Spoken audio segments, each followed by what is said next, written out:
नमस्कार. आपल्या सगळ्यांचे महाराष्ट्र सोशल न्यूज चॅनलमध्ये हार्दिक स्वागत. चला वळूया तर एका नवीन बातमीकडे. आजची बातमी.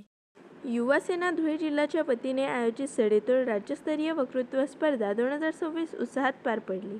राज्यातील 30 स्पर्धकांनी विविध विषयांवर अभ्यासपूर्ण आणि प्रभावी वक्तृत्व सादर केले.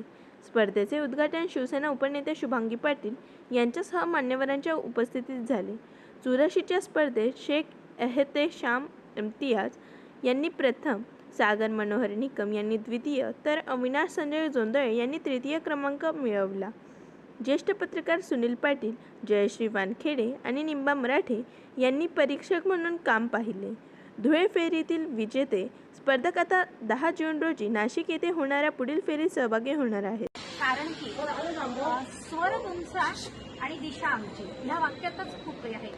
येणारी जी तरुण पिढी आहे त्याला नवं दिशा देण्यासाठी एक हक्काचं व्यासपीठ महत्त्वाचं असतं. स्वतःची वक्तृत्व भाषाशैली मांडण्यासाठी मला जोपर्यंत व्यासपीठ मिळत नाही तोपर्यंत तुमच्या विचारांनाही दिशा मिळत नाही. आणि मला असं वाटतं की आजच्या निमित्ताने एक तरुणांना जे हक्काचं व्यासपीठ हवं असतं ते व्यासपीठ आज कुणाल कानकाटे दादांनी निर्माण करून दिलेलं आहे. येणाऱ्या वक्तृत्व स्पर्धेसाठी ज्या स्पर्धकांनी आपल्या बाजू मांडल्यात, जे विचार मांडलेत ते अतिशय प्रभावीपणे मांडलेत.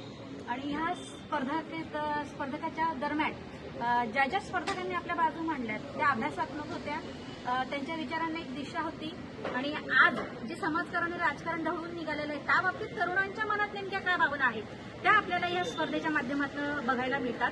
आज ज्या हक्काचं व्यासपीठ निर्माण झालेलं आहे तरुणांसाठी त्याच्याबद्दल मी कुणाल कानकाटे दादांचे आभार मानते. आणि ज्या आपल्या या स्पर्धेत जे स्पर्धक विजयी झालेले आहेत, प्रथम शेख एहतेशाम इम्तियाज, द्वितीय सागरदादा निकम, तृतीय शिरसाट आणि उत्तेजनार्थ निकम याला देण्यात आले त्या स्पर्धकांचं देखील मी मनपूर्वक आभार करते. आणि व्यासपीठावर मंचावर असलेले जे समीक्षक आहेत त्यांनी देखील एकदम चांगल्या पद्धतीने जी समीक्षण पद्धत करायला पाहिजे ती देखील चांगल्या पद्धतीने केली. त्याच्यामुळे मी निंबादादांचे आणि सन्माननीय सुनील दादा यांचे देखील आभार मानते.